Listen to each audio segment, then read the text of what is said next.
Welcome to the deep dive. I am so incredibly glad you decided to join us today. Yeah, it's a really timely one today. It really is, because we are looking at something that honestly is probably affecting you or someone you work with right at this very moment. Oh, almost certainly. Today, we are pointing our lens directly at a phenomenon that organizational researchers are now officially calling AI brain fry. It's a highly evocative term, isn't it? Mm. And incredibly timely given where we are in the adoption curve of these new technologies. Yeah.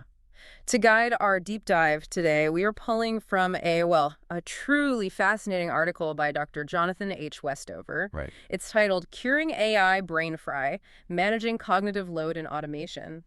And what makes this particular source so compelling is that Dr. Westover isn't just, theorizing in a vacuum here. No, not at all. He is drawing on some very recent large-scale survey data. Exactly. We are talking about responses from nearly 1,500 full-time workers in the United States, and it's backed up by some serious organizational research. Which gives us a robust empirical foundation to work from. We aren't just looking at isolated anecdotes of people feeling tired. Right, like just a few people complaining around the water cooler. Exactly. We are analyzing measurable, workplace-wide data that reveals systemic shifts in how we actually work. So our mission for this deep dive is to figure out a modern workplace mystery. We want to understand why the very artificial intelligence tools that were universally sold to us as these ultimate cognitive saviors. The tools that were supposed to do the heavy lifting. Yeah, the platforms that were supposed to save our brains, streamline our days, and just make our work lives infinitely easier are actually causing severe cognitive overload. Right. And more importantly, we're going to look at exactly how you can manage it. Okay, let's unpack this. Well, the central paradox of our current technological era really starts with that initial narrative. When generative AI tools first hit the public market and became commonplace, seemingly overnight, the messaging was entirely about liberation. Oh, completely. It was this massive gold rush. Everyone was drawn in by the promise of skyrocketing productivity. Slashing operational costs. Yes, and gaining this massive competitive edge. I mean, the pitch was essentially that we would do less of the boring, repetitive stuff, and the company would naturally make more money. It sounded like the ultimate win-win scenario. It really did. But the source material highlights a critical turning point we've reached. We have largely moved past those initial small-scale pilot programs. The honeymoon phase is over. Basically, yes. We are now deeply entering the phase of enterprise-wide deployment, where AI is integrated into the daily routine workflows of the average employee. Right. And as that adoption matures and scales, this troubling pattern has emerged. Instead of easing the cognitive burden on workers, the AI is amplifying it. It is actually making the mental load significantly heavier. Which brings us to the core condition Dr. Westover's article explores. How exactly are the researchers defining AI brain fry? Well, researchers, specifically those from the Boston Consulting Group cited in the text, categorize AI brain fry as a highly specialized form of technostress. Technostress. Right. Technostress, broadly speaking, is the negative psychological state that arises from our overall use of technology. Okay. AI brain fry is a distinct variant defined as the mental fatigue resulting from the excessive use of, interaction with, and oversight of AI tools to a point that pushes an individual well beyond their cognitive capacity. Beyond their cognitive capacity. I mean, just that phrase alone sounds exhausting. It really does. And the symptoms that the surveyed workers are reporting are incredibly visceral. If you are listening to this, I want you to mentally check off if any of this sounds familiar to your own daily routine. It's a very relatable list. It is. Workers are describing this thick mental fog. They report a persistent buzzing sensation in their heads, actual physical tension headaches, and severely impaired decision-making as the afternoon wears on. The afternoon slump is getting much worse. Yeah. And my absolute favorite description from the source, because it paints such a vivid picture, is the feeling that your mind contains a dozen browser tabs open, all fighting for attention. That metaphor perfectly captures the fractured nature of modern attention under these new conditions. That's so accurate. And the demographics of who is experiencing this are equally revealing. According to the data in Dr. Westover's research, a full 14% of the surveyed U.S. workers explicitly report experiencing this intense level of cognitive overload. 14%. That is a massive slice of the entire U.S. workforce. It is. Furthermore, the text notes that this 14% figure likely understates the true scope of the issue. Oh, because people don't know what to call it yet. Exactly. Many people simply might not yet have the vocabulary to identify what they are feeling as a specific AI-related phenomenon. They might just think they're having a bad month at the office. Just feeling burned out in general. Right. And the prevalence also isn't distributed evenly across the economy. The data shows it is heavily concentrated in roles that are extensively using AI right now. Which makes sense. Who are we talking about specifically? Specifically, marketing, software development, human resources, finance, and information technology. Wow.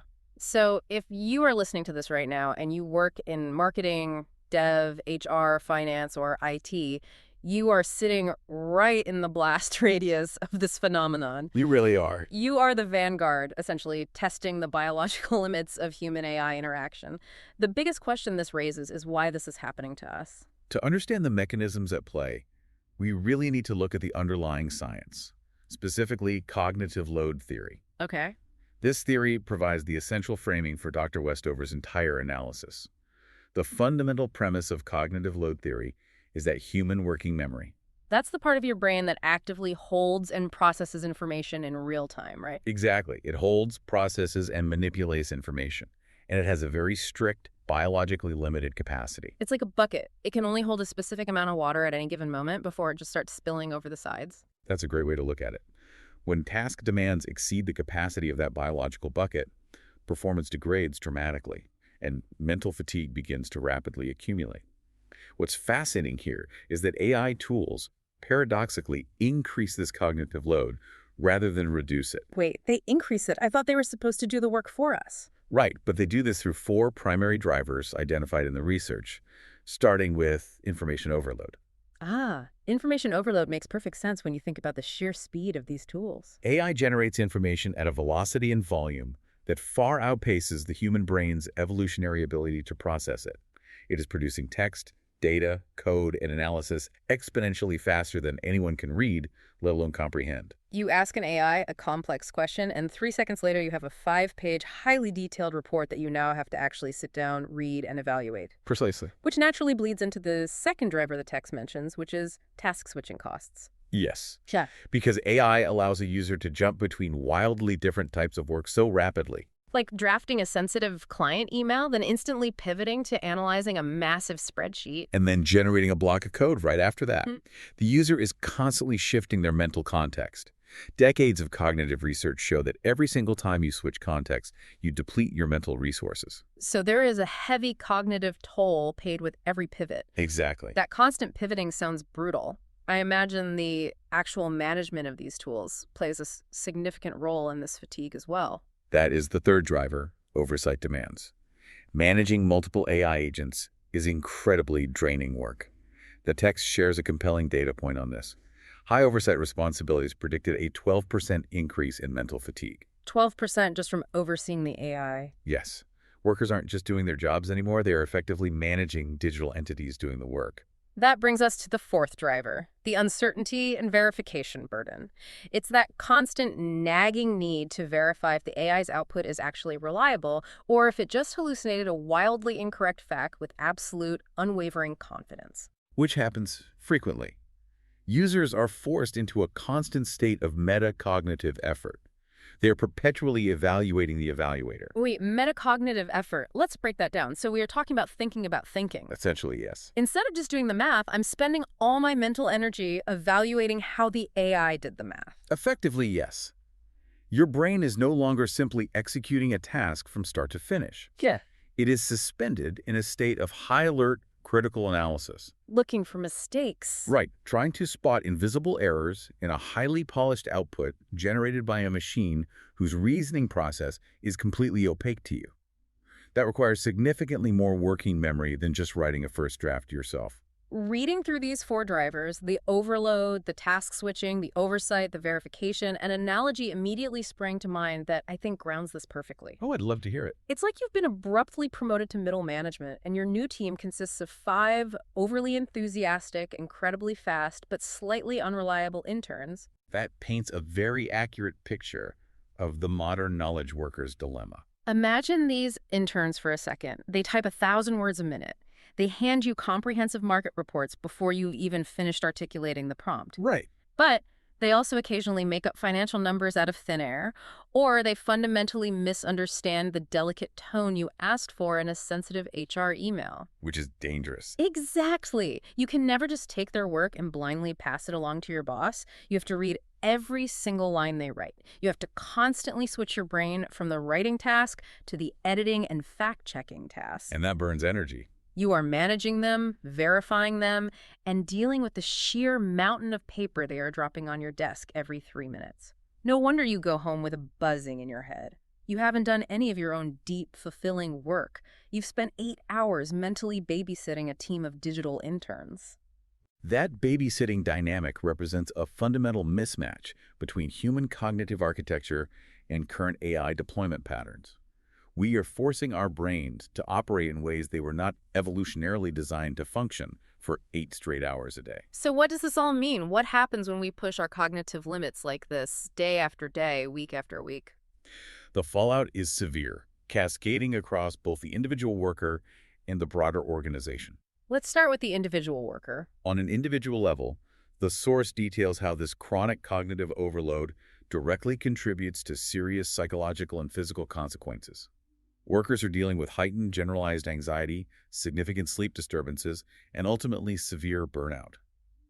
The technostress doesn't stay at the office. It follows them home. It shatters the boundary between work and rest.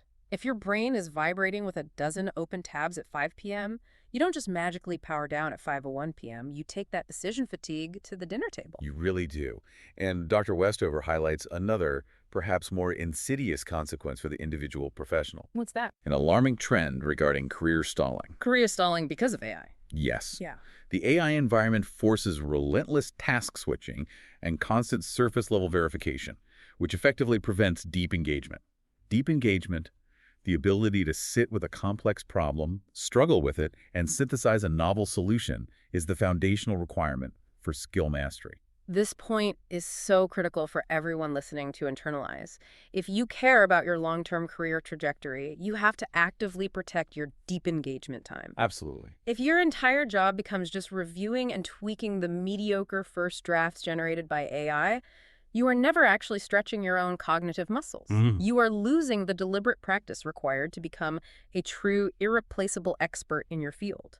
Your career development literally stalls out because you are skimming the surface of your profession instead of diving into the depths of it. The risk for individual professionals is profound. Naturally, these individual consequences roll up into massive organizational costs. The ripple effect. Exactly. The hard numbers from the survey illustrate a looming crisis. Workers experiencing this AI brain fry showed a 33% increase in decision fatigue. A 33% increase. Think about what that practically means for a company's bottom line.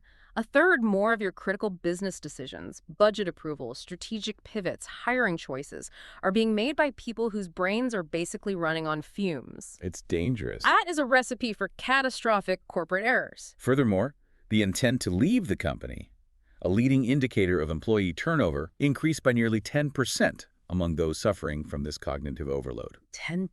Organizations are not only suffering from degraded decision quality, but they are also actively driving their top talent out the door. It completely cannibalizes the cost savings the AI was supposed to bring in the first place. If a company has to rehire and retrain 10% more of its workforce because it fried their brains with poorly implemented tools, they aren't saving money, they are hemorrhaging it.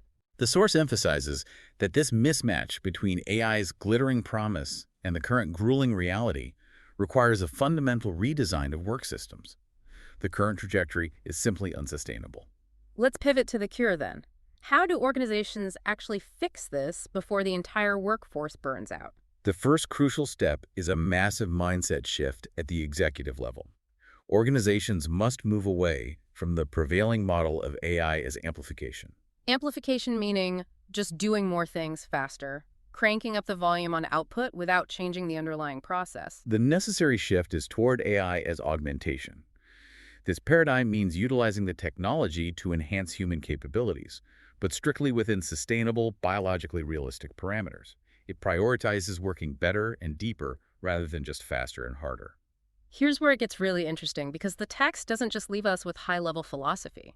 Dr. Westover provides a roadmap of evidence-based actionable interventions. Let's break down how a company actually implements this augmentation mindset on a Tuesday morning. The first, highly practical intervention involves implementing cognitive recovery mechanisms. Okay, what does that look like? Specifically, the research recommends structuring the workday to include 15-minute recovery blocks every 90 minutes. I love this, but I want to ground it in reality. A recovery block doesn't mean switching from writing a report to checking your email, does it? Not at all. It means stepping away. It's an acknowledgement that the brain is a biological organ, not a server. You can't run it at 100% capacity continuously. You need those 15 minutes of zero screen time, maybe taking a walk or just staring at a wall, to let the cognitive RAM clear out. The research is clear that true cognitive recovery requires a complete cessation of information processing. Which is hard for a lot of people to actually do. It is, but it's necessary. Yeah. The second intervention tackles how we manage that intern problem you described earlier. Organizations need to implement structured oversight protocols.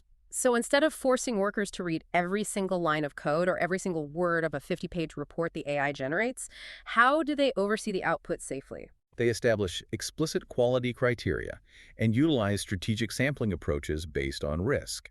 For instance, an internal team memo might not require line-by-line verification, whereas a client-facing financial projection demands rigorous auditing. That makes total sense. You don't verify every output, you sample outputs based on their potential impact.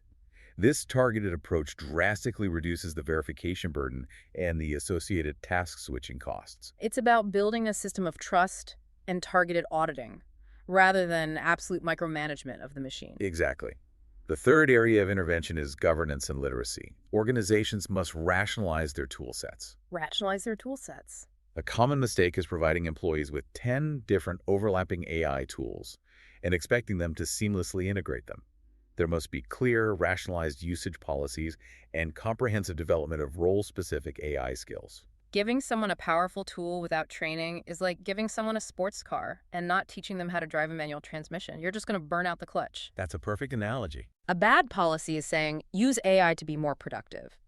A good policy is teaching a marketing team the exact prompts and guardrails for generating ad copy, eliminating the cognitive tax of trial and error. Yes, providing the guardrails is key.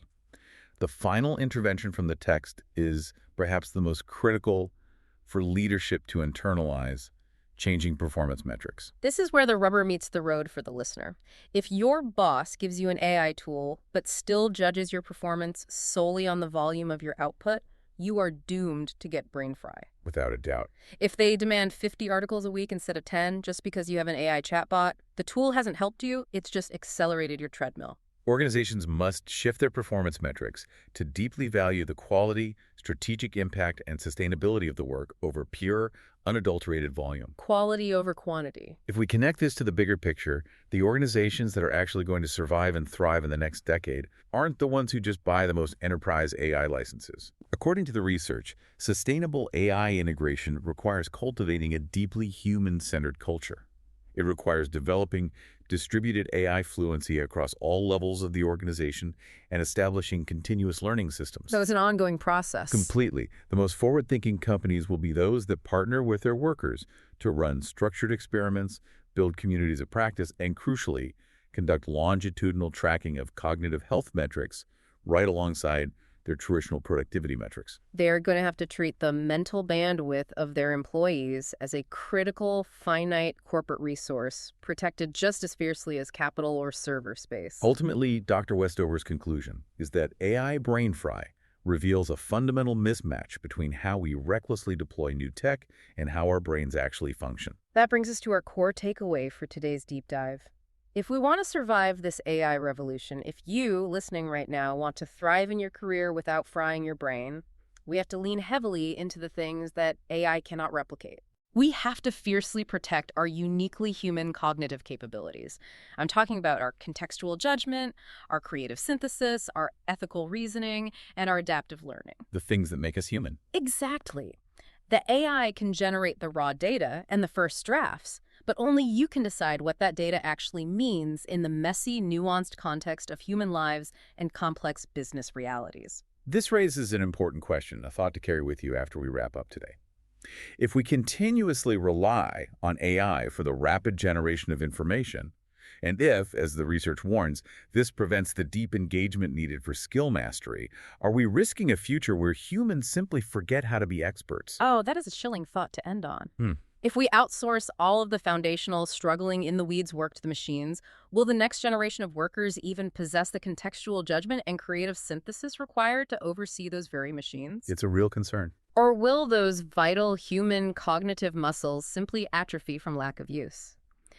If you never learn to build the foundation, can you honestly be trusted to inspect the house? That is exactly the kind of profound question we need to be asking ourselves as we navigate this new landscape. Really do. Are we building tools that augment our minds, or are we building crutches that will eventually leave us unable to walk on our own? Something very deep to chew on today.